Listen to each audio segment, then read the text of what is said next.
हाँ तो बच्चों देखो, इस लेक्चर में हम स्टडी करते हैं अर्थ के मैग्नेटिज्म के बारे में कि अर्थ को भी क्या एक मैग्नेट माना जा सकता है। तो हम देखते हैं कि अर्थ भी देखो फ्रीली जब सस्पेंड करते हैं हम किसी बार मैग्नेट को तो वो नॉर्थ से साउथ की डायरेक्शन में स्टे करती है अपने आप। ठीक है, तो इसका मतलब जो हमारी अर्थ है वो भी मैग्नेट की तरफ बिहेव करती है। तो इसके बहुत से कारण जो हैं वो माने जाते हैं कि इस कारण अर्थ में मैग्नेटिज्म हो सकता है, इस कारण अर्थ में मैग्नेटिज्म हो सकता है। ठीक है, तो वो हम अभी स्टडी करेंगे। उससे पहले कुछ टर्म्स जो है वो हम स्टडी कर लेते हैं इस डायग्राम से रिलेटेड। तो डायग्राम आप देख रहे हैं, देखो यहाँ पे जो अर्थ का हमें दे रखा है बिल्कुल स्ट्रेट, ज्योग्राफिक नॉर्थ और ज्योग्राफिक साउथ, एनजी और SG, geographic south geographic north. ठीक है, तो अर्थ का जो ज्योग्राफिक साउथ और नॉर्थ होता है वो अर्थ का जो मैग्नेट होता है ना उसका बिल्कुल साउथ और नॉर्थ पे नहीं होता है। सबसे पहले तो ध्यान रखना, दोनों के बीच में अगर देखो मैं ये एक्सिस ले लूँ, इसके ज्योग्राफिक नॉर्थ से साउथ को मिलाने वाली लाइन, ठीक है, और जो हमारा मैग्नेटिक नॉर्थ और साउथ होता है इसको मिलाने वाली लाइन, तो दोनों के बीच में मैं देखूंगा 11.3 डिग्री का एंगल होता है। सबसे पहले तो ध्यान रखना, तो ज्योग्राफिक नॉर्थ और ये जो हमारा मैग्नेटिक नॉर्थ साउथ होता है बिल्कुल एक दूसरे के ऊपर नहीं रखे होते, दोनों में डिफरेंस होता है 11.3 डिग्री का। सबसे पहले तो ये याद रखना है। दूसरा, जहाँ पे अर्थ का ज्योग्राफिक नॉर्थ मानेंगे वहाँ पे अर्थ के मैग्नेट का साउथ मानेंगे, और जहाँ पे अर्थ के ज्योग्राफिक साउथ मानेंगे वहाँ अर्थ के मैग्नेट का नॉर्थ मानेंगे।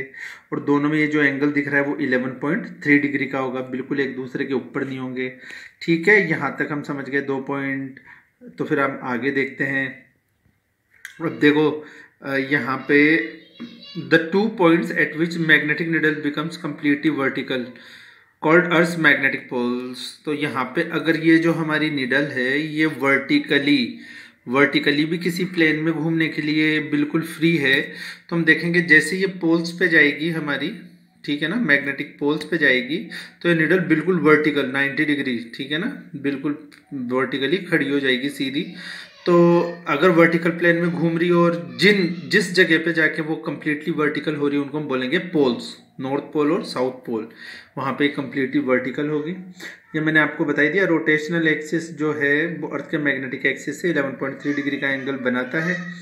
ठीक है, और the line joining 2 points magnetic needles is completely horizontal. देखो जो मैग्नेटिक जो हमारे नॉर्थ और साउथ को जोड़ रही है लाइन, ठीक है ना, या मैग्नेटिक निडल हम मान लें कि जिस जगह पे कम्प्लीटली एक दूसरे के सॉरी मतलब जो हॉरिजॉन्टल हो जाती है, हमने देखा वर्टिकल तो बिल्कुल कहाँ हो जाती है, पोल्स पे, और जहाँ पे ये निडल, ठीक है ना, कम्प्लीटली हॉरिजॉन्टल हो जाती है वहाँ पे हम बोलते हैं कि अर्थ का मैग्नेटिक इक्वेटर है। ठीक है, ये टर्म्स हमने जान ली। अब हम देखते हैं कि अर्थ के मैग्नेटिज्म का क्या क्या कोज बताया जाता है। देखिए फर्स्ट रीजन लिखा हुआ है when hot gases moves from north to south pole. Earth के ज्योग्राफिक नॉर्थ से साउथ पोल की तरफ जब हॉट गैसेस मूव करती है तो इक्वेटर के जो आसपास में है ये गैसेस हमारी आयोनाइज्ड हो जाती है, क्योंकि सन जो होता है हीट कर रहा होता है, आयोनाइज्ड हो जाती है। और अर्थ देखो यहाँ पे आयोनाइज हो जाती है near equator and becomes electric current flows from outer surface of earth. अब हम जानते हैं कि अर्थ तो हमारी रोटेट कर ही रही है, ठीक है ना, तो यहाँ पे ये जो गैसेस हैं जब नॉर्थ से साउथ की तरफ जाएगी इक्वेटर पे आयोनाइज्ड हो जाएगी, और ये आयोनाइज्ड पार्टिकल, चार्ज पार्टिकल आगे बढ़ेंगे तो चार्ज के फ्लो को हम बोलेंगे करंट, और उस करंट की वजह से क्या बन जाएगा, मैग्नेटिक फील्ड। एक कारण तो हम ये मान सकते हैं। दूसरा, high energy radiation from sun ionizes atoms in upper layer of atmosphere. Sun से जो हाई एनर्जी रेडिएशंस आ रहे हैं वो अपर लेयर जो हमारी है एटमॉस्फेयर की, उसमें देखा ऊपर हमारी है ना, आयोनोस्फेयर जो है हमारा ऊपर, वहाँ के जो आयंस होंगे उनको ये क्या कर देगी, एनर्जी की जो रेडिएशंस आएगी आयोनाइज कर देगी। ठीक है, तो जो अपर पार्ट में आयंस होंगे वो आयोनाइज्ड हो जाएंगे। अर्थ रोटेट करेगी तो अर्थ के साथ साथ में ये चार्ज पार्टिकल भी रोटेट करेंगे, और चार्जेस के रोटेट होने की वजह से करंट बनेगा। ठीक है, करंट के चारों तरफ मैग्नेटिक फील्ड बनेगा। दूसरा, ये कारण भी मैग्नेटिक फील्ड का मानते हैं। तीसरा कारण है core of earth is made of iron and nickel. Earth के कोर में आयरन, निकल, कोबाल्ट ऐसे जो है सब्सटेंस पाए जाते हैं। अर्थ के रोटेशन के कारण ये भी साथ साथ में घूमते हैं, तो ये एक डायनेमो की जैसे बिहेव करते हैं जनरेटर में, और इस वजह से अपने चारों तरफ मैग्नेटिक फील्ड बना लेते हैं। तो अर्थ के मैग्नेटिज्म के ये कारण है कुछ, है ना। तो कभी कोई एक कारण अभी तक फिक्स नहीं हुआ है, कुछ लोग बताते हैं फर्स्ट वाला, कुछ बताते हैं सेकंड वाला, कुछ बताते हैं थर्ड वाला। ठीक है, तो इस वजह से कि अर्थ में मैग्नेटिज्म हो सकता है। अब देखो नेक्स्ट टॉपिक में बच्चों हम देखते हैं कुछ डेफिनेशंस जो अर्थ के एलिमेंट हैं, अर्थ के जो मैग्नेटिज्म के एलिमेंट हैं उनको डिफाइन करने वाले। फर्स्ट है एंगल ऑफ डिक्लिनेशन। ठीक है, तो देखो हमने देखा था कि अर्थ के अगर हमने फ्रीली सस्पेंडेड किया है किसी बार मैग्नेट को, तो उसके एक्सिस से जो वर्टिकल प्लेन गुजरता है उसे हम क्या बोलते हैं, मैग्नेटिक मेरिडियन। ठीक है, और जो अर्थ के ज्योग्राफिक साउथ और नॉर्थ हैं उसके एक्सिस के अगर हम एक वर्टिकल प्लेन रख दें तो उसको हम क्या बोलेंगे, ज्योग्राफिक मेरिडियन। और जो अर्थ के ज्योग्राफिक मेरिडियन और मैग्नेटिक मेरिडियन के बीच में एंगल बनता है उसे हम क्या बोलते हैं, उसे हम एंगल को बोलते हैं एंगल ऑफ डिक्लिनेशन। ठीक है, एंगल ऑफ डिक्लिनेशन हम उसको बोलते हैं, और इसकी अलग अलग वैल्यूज होती है अलग अलग जगह पे अर्थ पे। ठीक है, सेकंड जो आता है बेटा हमारा आता है angle of dip. Angle of dip मतलब अगर हमारी ये जो भी निडल है, मैग्नेटिक निडल, ये वर्टिकल प्लेन में घूमने के लिए भी फ्री है, घूम सकती है।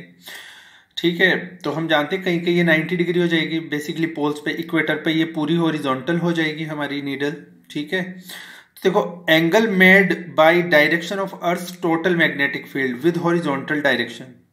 अर्थ के हॉरिजॉन्टल जो मैग्नेटिक फील्ड जो है ना, हमारा अर्थ का टोटल जो मैग्नेटिक फील्ड है वो हॉरिजॉन्टल डायरेक्शन के साथ में जो एंगल बना रहा है, अर्थ का जो टोटल मैग्नेटिक फील्ड है वो अर्थ के हॉरिजॉन्टल वाले कंपोनेंट से जो एंगल बना रहा है उस एंगल को हम बोलते हैं एंगल ऑफ डिप।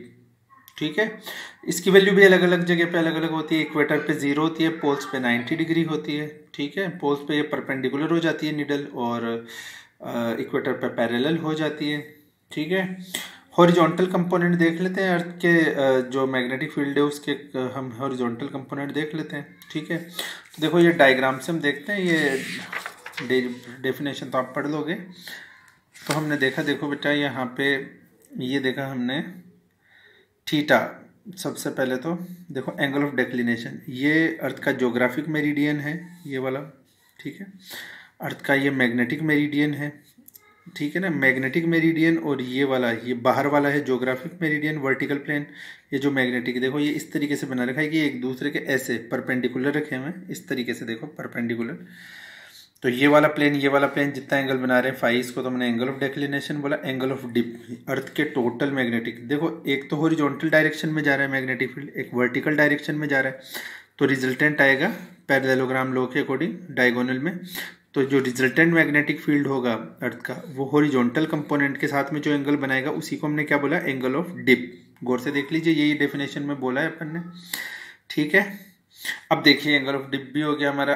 अब हम क्या करते हैं, यहाँ पे कुछ वैल्यूज फाइंड आउट कर लेते हैं। ठीक है, तो वैल्यूज फाइंड आउट अगर हम करेंगे तो देखो 1 by 1, अगर हमने यहाँ पे लिया एक ट्राइंगल ORQ हमने लिया। ठीक है, तो ये थीटा है, थीटा के सामने वाला परपेंडिकुलर है, बेस है, हाइपोटेनियस है। ठीक है, तो कोस थीटा क्या होता है, बेस अपॉन हाइपोटेनियस। हमने देखा बेस अपॉन हाइपोटेनियस, तो अपन लिखा OR अपॉन OQ। OR को हमने क्या बोला था, ठीक है, OR को हमने क्या बोला था, हॉरिजॉन्टल कंपोनेंट, और OQ क्या था, ये OQ, ये हमें दिख रहा है resultant BT total magnetic field या रिजल्टेंट मैग्नेटिक फील्ड। तो हॉरिजॉन्टल कंपोनेंट आ गया BH is equal to BT cos theta, equation 1 मान लिया। इसी तरीके से साइन थीटा भी निकाल लेते हैं। साइन थीटा क्या होगा, परपेंडिकुलर अपॉन हाइपोटेनियस, परपेंडिकुलर ये वाला, हाइपोटेनियस ये वाला। इस वाले कंपोनेंट को हमने क्या बोला है, वर्टिकल BV, तो ये हो जाएगा BV upon BT, BV upon BT। तो BV क्या हो गया, vertical component BT into sine theta, horizontal component BT cos theta, ये BV साइन थीटा। ठीक है, दोनों को एक दूसरे से डिवाइड किया तो BV अपॉन BH क्या आ जाएगा, tan थीटा। ठीक है, tan थीटा आ गया हमारा। तो tan थीटा अगर दोनों के बीच में एंगल निकालना हो तो निकाला जा सकता है। इसी तरीके से इक्वेशन 1 और इक्वेशन 2 को स्क्वायर कर दो तो B square H B square V is equal to B square T स्क्वायर sine square plus cos square theta है, तो 1 हो जाएगा। तो यहाँ तो बचेगा BT स्क्वायर, यहाँ पे बचेगा BH square plus BV square. BT की वैल्यू निकालूंगा तो रूट के अंदर B square H plus BV square, ये तो आ जाएगी हमारे पास। तो हमने देखा इजीली हमने कैलकुलेट कर ली वैल्यूज हॉरिजॉन्टल कंपोनेंट्स के, अर्थ के जो भी रिलेटेड थे हमारे। मैग्नेटिज्म एंड गॉस लॉ, देखो मैग्नेटिज्म एंड जो गॉस लॉ है वो बिल्कुल वैसा ही है। गॉस लॉ जो हमने इलेक्ट्रिक फील्ड में निकाला था वहां पे निकाला था close integration of EDS is equal to sigma Q upon epsilon naught, जितने भी चार्ज उस क्लोज सरफेस के अंदर हैं अपॉन एप्सिलॉन नॉट। अब देखो बेटा, जो मैग्नेटिक फील्ड लाइंस है इनकी प्रॉपर्टीज हमने क्या देखी, किसी भी सरफेस से जितना फ्लक्स बाहर निकलेगा उतना अंदर भी तो आएगा, क्योंकि मैग्नेट तो सिंगल पोल में एग्जिस्ट करेगी नहीं, नॉर्थ साउथ में करेगी, और नॉर्थ से जितनी लाइनें बाहर निकलेगी साउथ से उतनी एंटर कर जाएगी, क्योंकि ये तो क्लोज लूप बनाती है। तो क्लोज लूप बनाती है तो जितनी फ्लक्स बाहर निकलेगी उतना ही वापस अंदर भी आ जाएगा। तो यहाँ पे अगर हम क्लोज लूप के लिए इंटीग्रेट करें बीडीएस को तो हमारा कितना आएगा, 0 आएगा, ठीक है ना। तो बीडीएस इज इक्वल टू 0 याद रखना क्लोज सरफेस के लिए, गॉस लॉ का मैग्नेटिज्म में जो फॉर्मूला हमारे पास आया, ठीक है। फिर कुछ छोटी छोटी डेफिनेशंस आती है वो भी हम देख सकते हैं। इंटेंसिटी ऑफ मैग्नेटाइजेशन, आई से इसको डिनोट करते हैं। Magnetic moment per unit volume इसका फॉर्मूला होता है, एम की जगह एम इंटू ए लिख सकते हैं, वी की जगह वॉल्यूम की जगह एरिया इंटू लेंथ, लेंथ से लेंथ कट जाएगा, एम अपॉन ए हमारे पास बचेगा, ठीक है ना। तो pole strength per unit area, इसको भी हम इंटेंसिटी ऑफ मैग्नेटाइजेशन बोल सकते हैं। डायरेक्शन साउथ से नॉर्थ होती है इसकी, ठीक है ना। ये नेचर पे डिपेंड करता है, मटेरियल के टेम्परेचर पे उसके डिपेंड करता है, एम्पियर पर मीटर, ठीक है ना। ये इसकी यूनिट है, फाइंड आउट कर भी सकते हैं हम फॉर्मूला से। मैग्नेटाइजिंग फील्ड, मैग्नेटाइजिंग फील्ड तो बेटा हम जानते हैं इसको एच से हम डिनोट करते हैं। रेशियो ऑफ मैग्नेटिक इंडक्शन हमने बोला बी नॉट, और magnetic permeability in vacuum mu naught, इनके रेशियो को अपन बोलेंगे मैग्नेटाइजिंग फील्ड। एच से इसको डिनोट करेंगे B naught upon mu naught, इसके रेशियो को हम बोलते हैं। म्यू नॉट तुम जानते हैं परमिएबिलिटी, जिसकी वैल्यू क्या होती है म्यू नॉट की 4 पाई इंटू 10⁻⁷, ठीक है। बी की और म्यू की दोनों की हमें डायमेंशन 7 चैप्टर और यहाँ जो 4 चैप्टर हमारा था last moving charge and magnetism, उसमें हम फाइंड आउट कर चुके हैं। तो यूनिट और डायमेंशन इसकी भी निकाली जा सकती है इजीली फॉर्मूला में वैल्यूज पुट करके।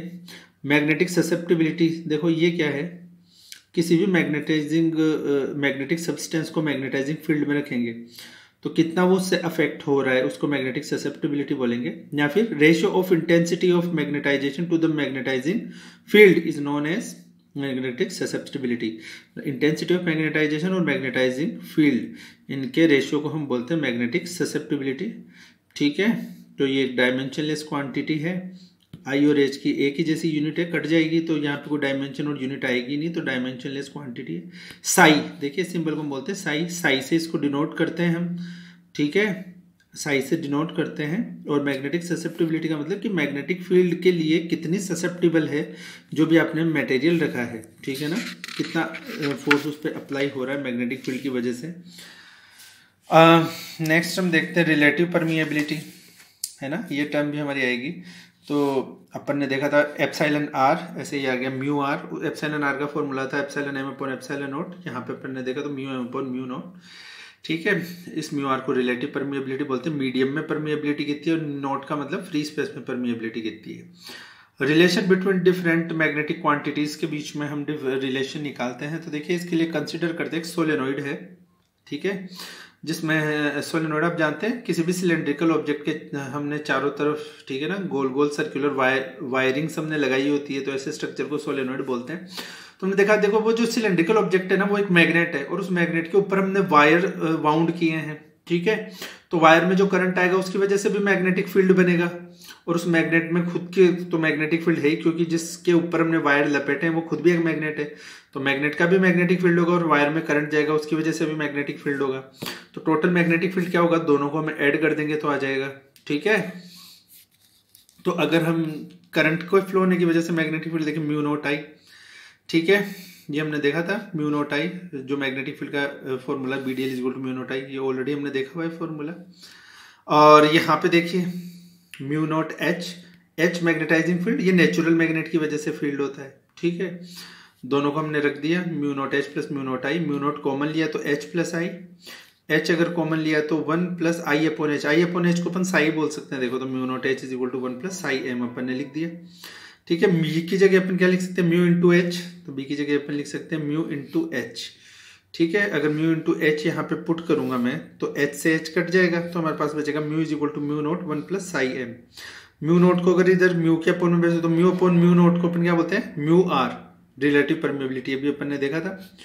इसको म्यू आर बोल देंगे तो बच जाएगा 1 प्लस आई एम। तो ये psi M susceptibility, mu R relative permeability, ठीक है ना।